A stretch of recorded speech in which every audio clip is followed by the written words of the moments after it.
Tony Russo, and this is In Case You Missed It for the week ending Friday, October 3rd, 2025. So much stuff to get into this week, and I'm really looking forward to some of the things that will be coming up in the next couple of weeks. I'll tell you all about that after this word from our friends and sponsors at Matthews International.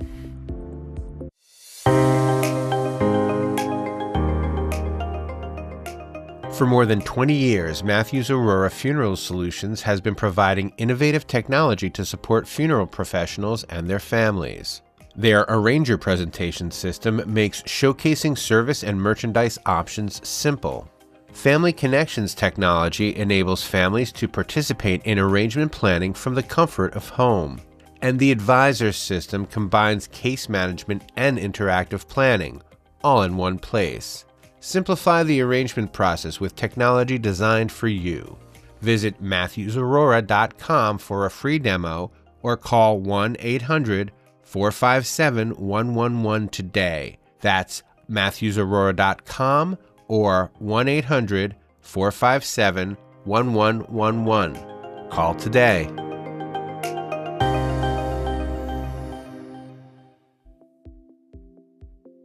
Speaking of Matthews International, they had a bunch of news. Like the last couple of weeks, they've been making different non-funeral related announcements. They had some big printer thing that went through that was a very exciting deal for them. But this week was kind of the capper, and it was the hopefully final resolution of the Tesla lawsuit. Now, as you recall, or you may not recall, because this has been going on for a while, but we haven't really mentioned it in almost 6 months, I think.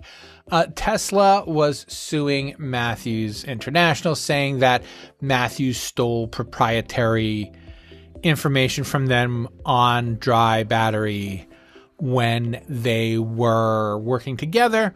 Matthews disputed this, and over and over again, arbitrators, courts, everyone on the whole planet, except for the folks at Tesla, has affirmed that that is the case. So hopefully this is the last time, but there has been a decision that Matthews includes, Matthews continues to be in the right and will be able to continue to offer its dry battery product to other non-Tesla customers.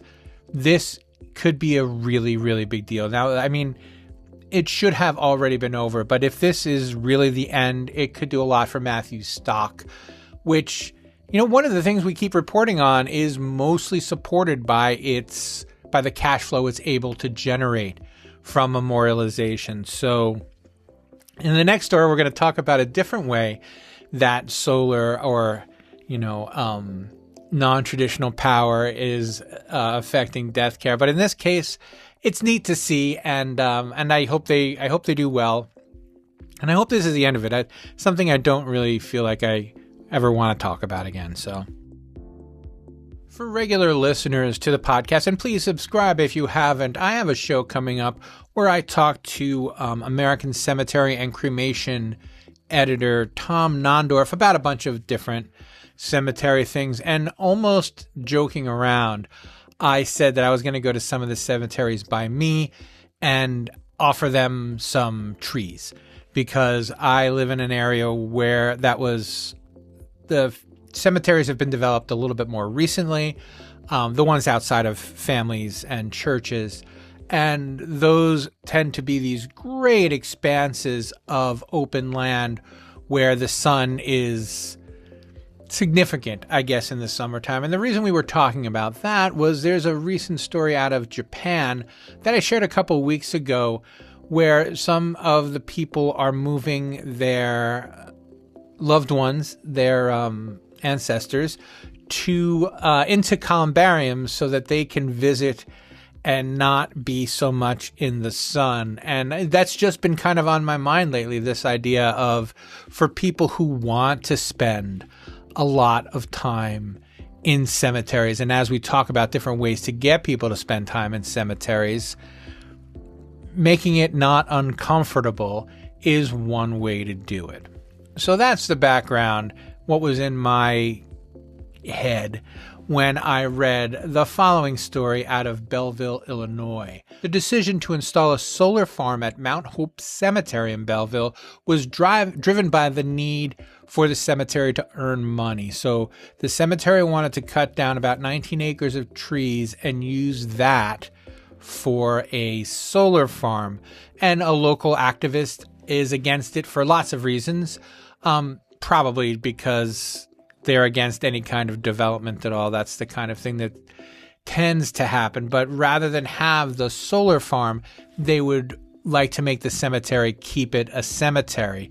Now, one of the things that is clearer, obviously, to you guys because you're listening, is that the cemetery's perpetual need fund is in trouble, according to this story, and this is one of the ways they hope to bail themselves out of that. And I don't want to sick any of our perpetual need care people on you, but if you are not paying attention to your perpetual care need fund, now's the time to double check on that. So they're going to see if they can keep the cemetery from rezoning, because it is zoned for a cemetery, and this would be a commercial use. And there's all sorts of weird implications for when you turn something that is zoned for a cemetery into commercial use, because you also set a precedent, right? And so even if this is a quote green unquote solution, it could be trouble for other cemeteries down the road or other neighbors down the road if they can say, well, this cemetery was allowed to change to commercial, industrial, and now we want to put up, I don't know, a brewery and a strip club here on the cemetery grounds.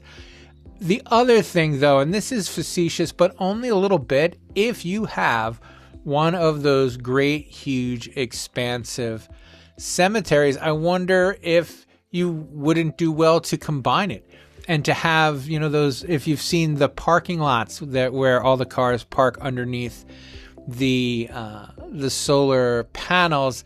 Imagine being able to visit your loved one in the rain or in the beating sun and having the protection of overhead in some of the sections of cemetery. What I would suggest, if you're looking for some planning advice from someone who knows literally nothing about cemetery planning, is you put one of those cemetery platforms in an open space on your cemetery and use it as a sales point. We can have your loved one buried here, and whenever you come to visit, you will be in the shade and they'll be helping do their part to generate electricity to help run the cemetery and the rest of the town.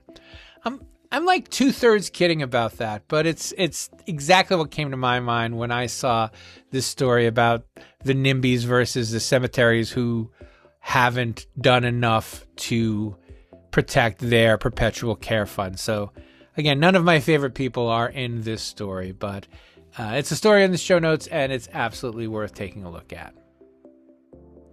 So there is a story this week from Albany City, Georgia, about a body mishandling case that really just more inspired a different line of commentary that I would like to discuss. But in this case, when the family showed up to have the funeral, the body wasn't there yet, and the funeral home wasn't ready, and according to the story, at all. Like, it didn't have power, it didn't have water. I guess it was new. And they were waiting for the body to come from where it had been sent for embalming. And that's really what kind of rang my bell more than this kind of mishandling. It's not even mishandling. It's just the body wasn't where it was supposed to be, and it took too long to get there. And I think I mentioned this last week, but it may have been the week before. We were talking about how people, how a future vision of embalming is going to probably have to include embalming centers, and how it's very common in in many cities now, where there's one center where the bodies are being embalmed because a lot of funeral homes don't have the volume of embalmings to keep an embalmer and funeral director on staff. And again, this is in places where you can have one or the other. You don't have to be both. But I don't think it's a secret that that's probably the direction that the industry is heading in. And in this kind of transitional period, I'll bet it is not that unusual for the body to show up a lot closer to the funeral than makes the funeral home comfortable. I mean, this is obviously a case of, poor timing on someone's part, but it's something that is going to have to be increasingly taken into consideration. How do you ensure that the body is back in time? That's one more thing to be in charge of when you don't have on-site embalming. So there's a link to the story if you're interested in the show notes. But more interesting to me, and I again would love to hear some feedback, is how you deal with these kind of last-minute problems where the body either doesn't show up or maybe running a little late, literally late for their own funeral. So if you have any stories like that, I would love to hear them. If you have any insights into how that could happen, if you work in an embalming center and you would like to talk about the different safeguards maybe that are in place to prevent, not getting people to where they belong on time, I would love to hear any of those stories. And you can reach me by reaching out below in the email section of this post. So I just finished up a story that you'll see in Funeral Service Insider, the newsletter, in the next couple weeks about the Cincinnati College of Mortuary Sciences, which added Kent State as a partner and put together an online program to accommodate people who are farther away in the state than was convenient if they wanted to get their funeral director license. And right on the heel of that, there's another similar announcement that I wanted to share with you. Goodwin University, which is in East Hartford, Connecticut, has launched its online accreditation program for funeral service. And it very much follows the same kind of idea that we've gotten used to with online programs where people can do some at the school and some at home as is necessary. Connecticut certainly isn't nearly as big as Ohio, but there are lots of interesting twists and turns in it. I've actually already been in touch with the folks at Goodwin University, and I expect to have something out for you guys in the next couple of weeks, just an introduction to how they're doing things and what it means for hopefully the expansion of new funeral directors coming into the industry from schools where they wouldn't have been able to before. This is, I think, is an important part of loosening up, and also probably the beginning of generational funeral directors, first generation funeral directors, being less and less rare. So again, we can take a look at that and take a look at that in the show notes. There will be a link.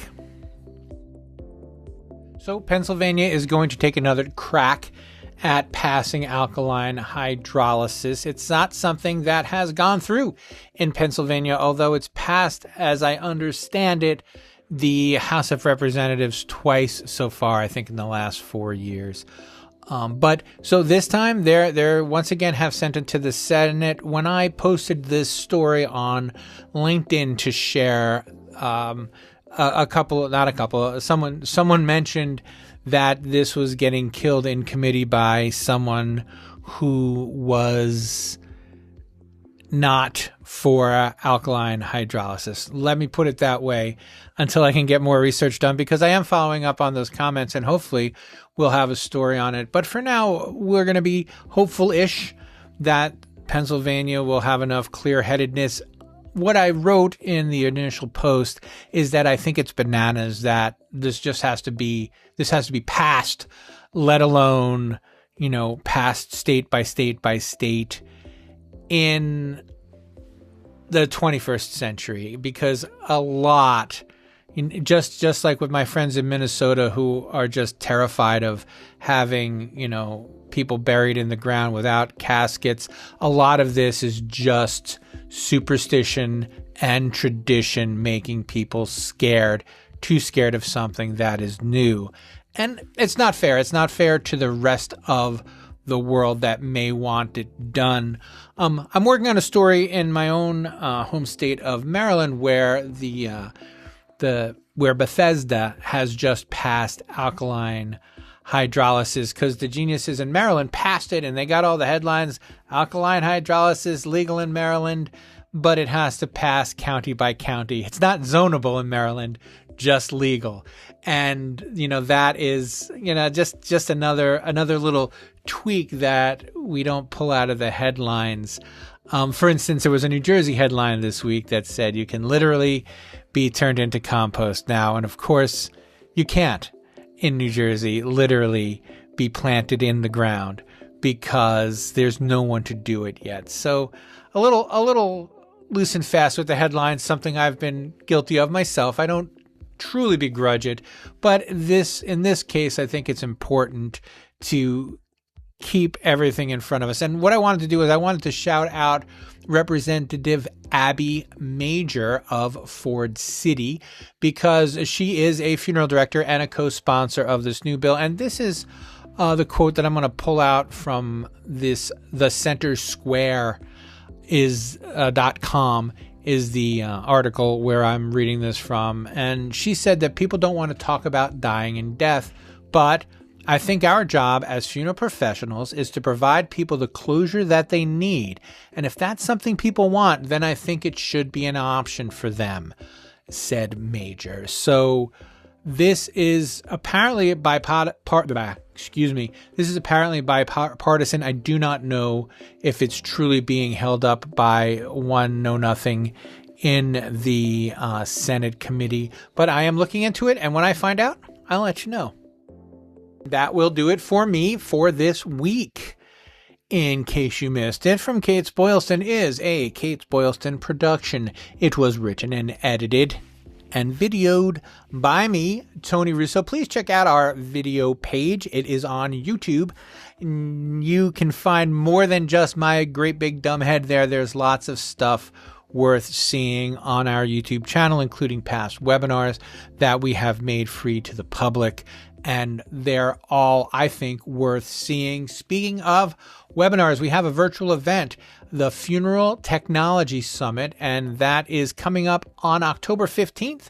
So that is in this coming week and a half, I guess 2 weeks now, but it'll be here before you know it. You should register because we will be speaking with Cole Waybright. He is the Vice President of Sales Optimization for Homesteaders Life Company, and he'll be talking about breaking silos, maximizing efficiency with integrated technology.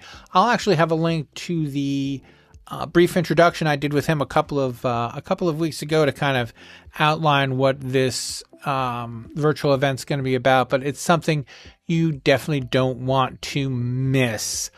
Other than that, if you have any comments, questions, or concerns, any suggestions, whatever you need me to know, I need to know it. Please make sure you reach out to me. You can email me.